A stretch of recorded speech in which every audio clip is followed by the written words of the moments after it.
Terjadi lagi penolakan rumah ibadah Kristen kali ini di kota Solo. Kita tolak supaya warga sekitar ini juga ikut mengetahui bahwa ini pasti ada rencana jahat, ada rencana pemurtadan, ada rencana misionaris, ada rencana untuk melakukan pemurtadan terhadap umat Islam yang ada di sekitar tempat ini. Video ini diambil hari ini, Kamis 11 Juni 2026. Jemaat GKJ Gereja Kristen Jawa didemo oleh umat Islam Kelurahan Banyuanyar, Kota Solo. Mereka juga pasang spanduk besar-besar bertuliskan warga muslim menolak pendirian gereja di Banyuanyar. Berdasarkan informasi yang saya terima, warga muslim di sana sudah bersumpah pokoknya tidak boleh ada gereja di Kelurahan Banyuanyar. Benar-benar umat damai dan toleran ya. By the way, ini kampung halaman Pak Wapres Mas Gibran loh. Bahkan infonya lokasi kejadian itu tidak jauh dari rumah kediaman Pak Jokowi. Kristenfobia atau sentimen anti-Kristen ini memang tidak pernah mendapatkan atensi khusus dari pemerintah. Bahkan kejadian pembubaran ibadah di Bantul kemarin pun pelaku masih melenggang bebas, tidak ada yang ditangkap. Inilah yang membuat tidak ada efek jera sehingga mereka berani melakukan lagi dan lagi ya, contohnya seperti hari ini. Aduh, tolonglah Pak Wapres, Mas Gibran. Negara jangan selalu kalah sama warga intoleran, Mas. Mohon atensi juga Pak Staf Sus Kemenak Bang Gugun Gumilar. Capek kan Bang? Selalu terulang lagi dan lagi? Ya itulah, karena cuma saya sama Bang Gugun yang vokal soal ini. Pemerintah diem-diem baik Bang.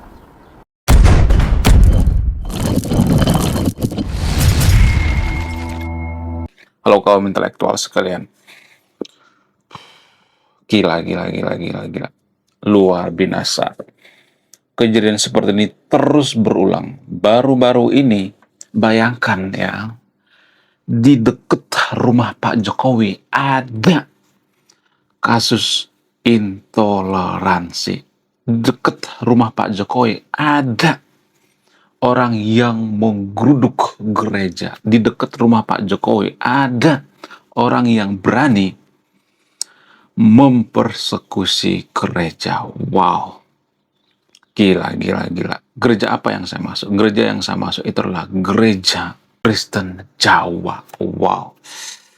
Lagi-lagi kasus intoleransi terjadi di Konoha. Bahkan di samping rumah Pak Jokowi sekalipun.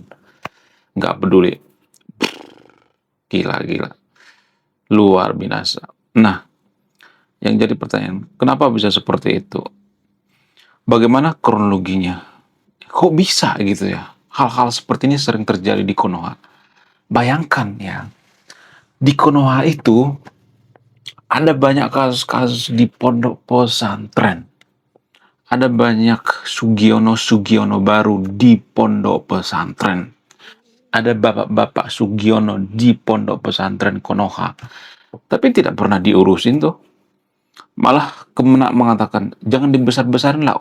Masalahnya udah besar, masa nggak dibesar-besarin. Jadi, menurut saya pribadi ya, mohon maaf, saya tidak mengkritik agama di sini ya. Karena menurut saya pribadi, agama itu adalah keyakinan. Keyakinan itu tidak bisa dikritik. Kecuali keyakinannya bertentangan dengan nilai-nilai kemanusiaan. Ini bertentangan dengan nilai kemanusiaan nggak? Bertentangan dong. Sangat bertentangan. Kalau ada orang yang demo gereja, bayangkan yang di demo itu gerejanya orang Jawa, coy. Bukan gerejanya orang minoritas gitu ya. Atau gerejanya orang Batak, orang Papua, orang Manado, orang Ambon dan sebagainya. Enggak. Gerejanya orang Jawa, coy. Wah, gila. Luar biasa. Nah, yang jadi pertanyaan, kok bisa? Apa yang jadi permasalahan? Kenapa hal seperti ini terus berulang? Ya, bahkan kalau saya perhatikan itu, kejadian ini terus terjadi setiap minggu. Terus ya, ada yang ketahuan, ada yang tidak ketahuan, ada yang viral, ada yang tidak viral. Baru juga kemarin kejadian di Yogyakarta gitu. Kemudian sekarang lagi kejadian lagi gitu. Wah, gila. Luar biasa. Bagaimana solusinya? Ya, kalau ada yang minta solusi, ya saya tuh punya solusi yang sangat-sangat ekstrim sebenarnya. Mungkin banyak yang tidak terima ya. Tapi gini guys, sebenarnya yang menghancurkan Indonesia itu adalah orang-orang seperti ini. Ya, berkali-kali saya mengatakan.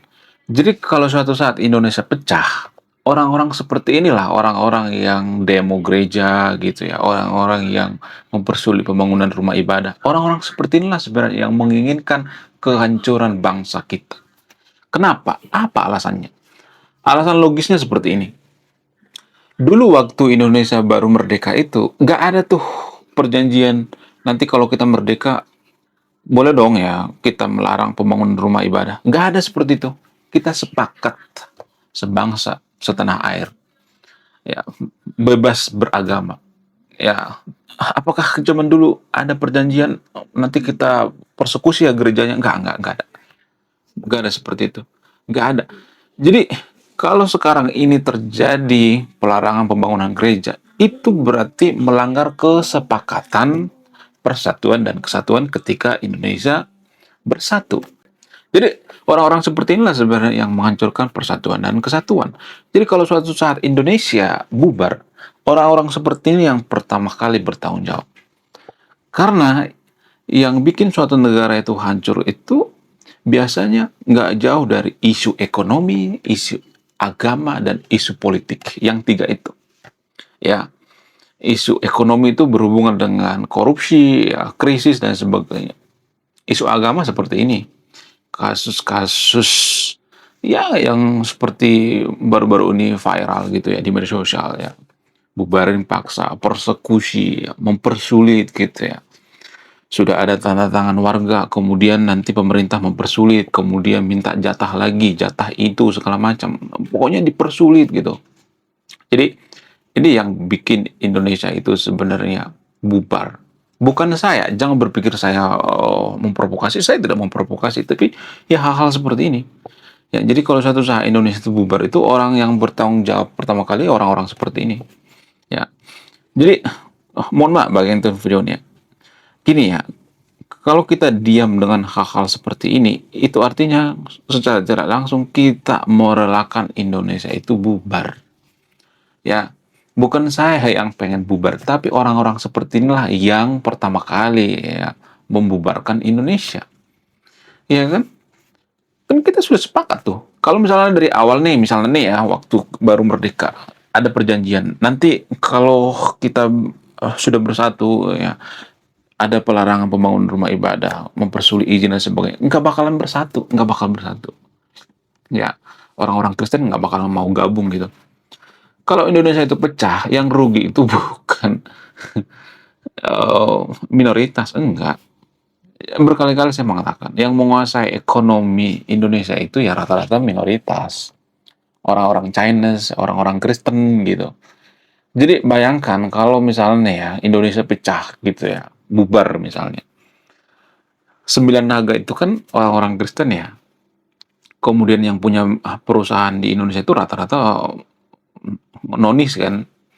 Pembayar pajak terbesar di Indonesia itu menurut data itu ya dari nonis gitu.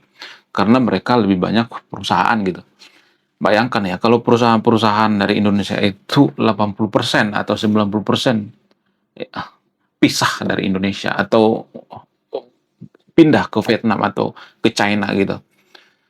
Apa yang terjadi? Chaos. Kita akan chaos.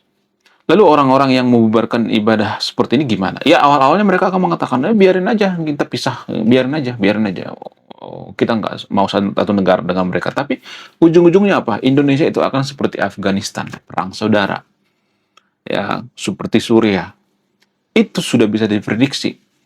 Ya, tapi orang-orang bodoh seperti ini susah banget dibilangin. Kalau saya ngomong seperti ini nanti saya pasti akan dikirain kamu pengen membubarkan. Enggak, bukan saya yang pengen membubarkan, orang-orang seperti ini yang mulai gitu ya, yang memicu gitu. Ya, kalau misalnya mengatakan, oh umat Muslim di luar negeri itu kan digituin juga. Ya itu kan imigran coy, imigran yang ada di Eropa misalnya, itu imigran. Bedakan ya, orang-orang Kristen di Indonesia itu bukan imigran, orang Papua itu bukan imigran. Bahkan ya berkali-kali saya mengatakan, ras yang pertama kali menginjakkan kaki di Indonesia itu menurut data, ini lagi-lagi kita bicara by data ya, kalau bantah pakai data, yaitu ras Melanesia. Melanesia itu apa? NTT, Papua, ya, kemudian Timur Leste. Mereka lah sebenarnya yang pertama kali menginjakkan kaki di Nusantara. Tapi kita tidak pernah berpikir sejauh itu kan. Karena apa? Karena kebodohan kita, karena ketololan kita, karena kita mabuk agama. Makanya ya orang yang mabuk agama itu lebih berbahaya daripada orang jahat sekalipun. Orang jahat sekalipun dia hanya merugikan orang lain. Tapi orang yang mabuk agama itu, ya orang-orang seperti ini ya, merugikan dirinya sendiri, merugikan orang lain. Kenapa saya mengatakan merugikan dirinya sendiri? Karena kalau dia membubarkan ibadah orang lain gitu ya, mempersulit pembangunan ibadah orang lain gitu ya, demo gereja orang lain, yang dihancurkan itu bukan cuman dirinya sendiri ya, orang lain juga gitu ya. Jadi dua sekaligus gitu ya. Orang bodoh itu seperti itu ya. Orang, mohon maaf, orang idiot seperti itu ya. Dia tidak menghancurkan dirinya sendiri, orang lain juga. Jadi sama-sama hancur gitu. Karena gini, kalau ada kasus-kasus seperti ini terus, maka Indonesia akan bubar gitu. Akan bubar. Siapa yang mulai? Ya, orang-orang tolol seperti ini. Ya, ya, mereka tidak pikir sejauh itu. Ya, kalau Indonesia itu bubar, gimana? Siapa yang rugi? Ya orang Indonesia juga kan yang rugi kan. Mayoritas juga kan yang rugi. Ya, jadi ya, kalau itu kemauan daripada orang-orang seperti ini, ya silahkan ya, silahkan. Saya tidak larang, silahkan gitu ya. Tapi ketika Indonesia bubar itu, ya yang pertama kali berdosa itu orang-orang seperti ini ya. Ya, orang yang pertama kali bertanggung jawab ya orang-orang seperti ini. Orang seperti inilah yang membubarkan ibadah orang lain yang sebenarnya yang bertanggung jawab. Padahal ya saya tidak membela Kristen di sini ya. Padahal orang Kristen itu ibadahnya cuma sekali seminggu, coy. Itu pun indoor ya, bukan outdoor ya. Sementara mayoritas 5 kali sehari pakai toa gitu. Apakah mereka komplain? Enggak ada itu. Jadi ya mohon maaf sebesar-besarnya. Saya tidak mengajak yang menonton video untuk tidak beragama ya. Justru ya, ini juga saya sudah bikin di postingan saya. Justru negara yang tidak beragama, negara yang tidak peduli dengan agama, negara yang tidak sedikit-sedikit agama, negara yang tidak pernah berdoa atau jarang banget berdoa seperti negara-negara Skandinavia, negara Norwegia, mereka jauh lebih humanisme, jauh lebih bermoral. Itu menurut data, jauh lebih jujur gitu. Itu menurut data. Ya, menurut data dari mana? Dari indeks toleransi gitu ya, dari indeks corruption dan lain sebagainya. Itu data guys. Jadi kalau mau bantah-bantah pakai data yang ilmiah, ya justru negara-negara yang tidak peduli dengan agama itu lebih humanisme gitu ya. Jadi kadang-kadang saya berpikir seperti ini guys ya. Ini hanya di Konoha ya, di Sekelumrono yang bukan di Indonesia ya. Karena orang Indonesia itu anti kritik ya. Jadi ini hanya di Konoha. Jangan-jangan saya berpikir Konoha ini semakin mabuk agama, semakin beragama itu semakin tidak ada rasa humanismenya gitu. Ini kan gak ada punya rasa humanisme. Kita satu negara, tapi kita ya dengan berani melarang orang ibadah, bubarin paksa, demo gitu. Apa-apaan coba. Bahkan ya bayangkan kejadiannya itu gak jauh dari rumah Pak Jokowi. Gak jauh. Gila. Kenapa justru agama itu bikin kita semakin tidak humanis gitu ya? Ini hanya agama di Konoha ya, bukan di Indonesia, di Sekelumrono ya. Gini guys ya. Jadi saya tuh kesel banget ya sama warga yang mengatakan enggak ada urusan agama dengan kasus intoleransi. Ada hubungannya. Enggak ada gimana. Ya, gini ya. Doktrin itu kan mengatakan bahwa agama kita yang paling benar, agama kita yang paling suci, agama lain sesat. Hanya kita yang punya sorga. Itu kan doktrin daripada agama kan. Nah, doktrin semacam ini sebenarnya yang mempengaruhi. Ya, salah satu yang mempengaruhi kenapa orang membubarkan ibadah orang lain. Kenapa? Karena mereka mengaku orang lain sesat. Jadi justru karena faktor daripada agama itu ya yang bikin seseorang jadi tidak humanis. Yang bikin seseorang intoleransi. Ya, dengan berhati saya mengatakan seperti itu. Buktinya negara-negara yang tidak peduli dengan agama, mereka humanis gitu ya, toleransi. Lalu bagaimana dengan Korea Utara? Korea Utara itu, ya, mereka nggak peduli dengan agama, nggak peduli dengan kitab suci, ya, bahkan mereka melarang kitab suci. Nah, yang jadi pertanyaan, apakah orang Korea Utara itu lebih brutal dari Konoha? Berdasarkan data dari indeks intoleransi, apakah mereka lebih brutal? Kita lebih brutal daripada Korea Utara kan. Ya, walaupun Korea Utara itu melarang agama gitu. Mereka kompak kok ya. Jadi jangan berpikir bahwa Korea Utara itu lebih buruk daripada yang kita bayangkan. Kita tuh dipropaganda oleh media-media. Bahkan Korea Utara itu kalau tetangganya ulang tahun mereka merayakan bersama gitu ya. walaupun tetangganya jauh gitu ya. Mereka nggak ada sekat-sekat agama gitu. Ya, justru mereka lebih humanis ya, dari satu sudut pandang. Cuman media kan nggak bisa masuk ke sana. Yang kita lihat itu ya cuma propaganda bahwa Korea Utara itu punya nuklir, itu aja yang diulang-ulang terus ya kan. Kita nggak tahu kan. Nah, apakah agama ini mempengaruhi orang jadi intoleransi? Saya tidak mengatakan ini kebenaran mutlak ya, tapi ada faktornya gitu ya. Ada alasannya gitu, karena agama gue yang paling benar, agama lain sesat, sehingga dia menyesatkan agama orang lain dan berani gitu ya. Mereka menganggap bahwa mereka itu yang paling benar dan Tuhan mereka yang paling benar. Mereka menganggap bahwa mereka dapat mandat dari Tuhan untuk menyesatkan agama lain. Iya kan? Ngaco kan jadinya. Iya nggak sih? Ya harusnya kalau kita beragama itu ya kita menganggap bahwa ya semua masuk surga gitu. Itu kalau waras dalam beragama ya. Tapi kan di Konoha kan banyak orang yang nggak waras dalam beragama. Mereka menganggap bahwa agama mereka yang paling benar, hanya mereka yang masuk surga gitu ya. Bahkan mereka mengatakan ya, Tuhan itu beda gitu ya. Jadi mudah-mudahan eh, staf daripada Kemenang yaitu Pak Gugun Gumilar bisa menyelesaikan masalah ini ya. Tapi saya juga mengkritik apa yang dikatakan oleh Pak Gugun Gumilar. Pak Gugun Gumilar mengatakan, kalau kita hanya mencintai agama kita, maka kita akan mencintai cuma kelompok kita gitu. Tapi kalau kita mencintai Tuhan, maka kita akan mencintai semua ciptaannya, termasuk manusia. Tapi gini guys, ini keliru ya, kalimat ini keliru ya. Kenapa saya mengatakan seperti itu? Kan di Konoha itu, ya, jangankan agama, Tuhan mereka juga dianggap beda-beda kok. Ya agama A, agama B di Konoha itu semua itu rata-rata mereka menganggap bahwa nggak semua tapi di sekelumnya ya mayoritas dan minoritas menganggap bahwa ya Tuhan mereka beda gitu. Setiap agama itu hanya beda gitu. Jadi kalimat yang mengatakan kalau hanya mencintai agama kita maka kita akan mencintai kelompok kita. Kita harus mencintai Tuhan supaya kita mencintai semua makhluknya gitu ya atau ciptaannya. Itu keliru besar. Wong warga Konoha juga menganggap bahwa Tuhan mereka itu beda dengan Tuhan orang lain. Ya, mereka menganggap bahwa mereka disuruh oleh Tuhan mereka. Ini dua hal yang berbeda. Ini keliru gitu ya. Ini logical fallacy gitu ya. Ini harus dikritisi juga gitu. Ya. Jadi tingkat kedewasaan dalam beragama ini sudah saya bahas di video saya sebelumnya. Ada 6 tingkat kedewasaan dalam beragama.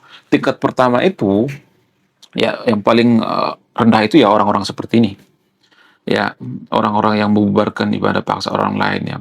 Kemudian mempersulit izin rumah ibadah orang lain. Ya orang-orang seperti ini paling rendah. Ini yang paling brutal gitu. Ya. Kemudian yang nomor 2 gimana? Yang nomor 2 itu biasanya disebut dengan fanatik intoleran. Fanatik intoleran itu biasanya orang yang ngejek agama lain gitu ya. Biasa dengan kalimat-kalimat, oh Tuhan lu itu mati di tiang listrik gitu ya. Oh, Tuhan lu itu berkolor gitu ya. Jadi gitu ya. Jadi kalimat-kalimat yang dikeluarkan oleh fanatisme intoleran ini ya seperti itu, mengejek agama lain. Kemudian masuk ke tingkatan yang ketiga. Masuk ke tingkatan yang ketiga itu ya seperti orang-orang yang debat di TikTok gitu ya. Ya orang-orang seperti ini juga biasanya menganggap agamanya yang paling benar, agamanya yang paling luar biasa, dan mereka sebenarnya nggak terlalu suka kekerasan, tapi ya tetap juga gitu ya menganggap agama mereka yang paling rasional. Orang-orang seperti ini biasanya disebut dengan orang-orang konservatif gitu ya. Ini level yang ketiga. Kemudian level keempat itu ya orang-orang yang moderat ya. Ya lumayan lah gitu ya, moderat ya. Kemudian setelah moderat, plural ya. Plural itu ya orang-orang yang tidak mempersoalkan agama lagi gitu ya, nggak mempersoalkan Tuhannya lagi gitu ya. Tapi orang-orang yang plural ini biasanya masih menjaga batasan. Tapi yang paling tinggi itu tingkatannya itu yang ada di negara-negara maju, negara-negara Skandinavia. Apa itu namanya? Namanya sekularisme humanisme. Artinya mereka membantu orang lain itu bukan karena agama, bukan karena suku, ras. Ya, mereka sudah melampaui batas tersebut. Ya, bukan melihat agamanya, apakah agamanya A, B, C, dan sebagainya. Enggak. Jadi mereka fokus pada humanisme. Ya. Mereka tidak fokus pada agama dan Tuhan mereka. Jadi orang-orang negara maju itu, negara-negara Skandinavia itu mereka berpikir bahwa ya kenapa seseorang itu intoleransi itu dipengaruhi oleh agama. Cuman kita kan malu-malu mengatakan seperti ini karena kita menganggap agama kita yang paling benar, agama kita yang paling suci, agama kita yang paling rasional, hanya kita yang punya keselamatan. Itu pengaruhnya guys, tanpa kita sadari. Ya, kemudian ya banyak ya faktornya ya. Orang-orang yang radikal itu kan dipicu dari apa? Kitab suci juga gitu ya. Walaupun beberapa hari yang lalu saya diskusi dengan guru Gembul. Guru Gembul mengatakan agama itu tidak mempengaruhi. Ya, orang yang radikal itu adalah orang-orang yang antisosial katanya. Tapi kayaknya enggak deh. Menurut keyakinan saya itu dipengaruhi oleh agama juga gitu ya. Dipengaruhi oleh dalil-dalil juga gitu ya. Makanya di China itu ayat-ayat perang ya, kemudian ayat-ayat kekerasan ya, ayat-ayat yang memicu orang radikal dihapus semua dari kitab suci. Apakah di China itu berkurang? Yes, berkurang. Ya mau nggak mau ya kita harus mengaku itu ya. Saya juga nggak pengen ngomong seperti ini, tapi ya pada faktanya seperti itu ya kita melihat ya. Ya artinya gini ya, bukan berarti kalau misalnya kita tidak beragama itu bukan berarti kita semakin toleransi, bukan seperti itu, tapi ya berkurang ya. Saya tidak nyuruh yang untuk tidak beragama, tapi berkurang. Menurut kalian gimana? Coba tulis komentar ya. Saya tidak akan berpihak di video ini. Ada yang memutuskan. Oke guys, sekian video ini. Terima kasih sudah menyimak. Saya kaum intelektual. Salam rasional.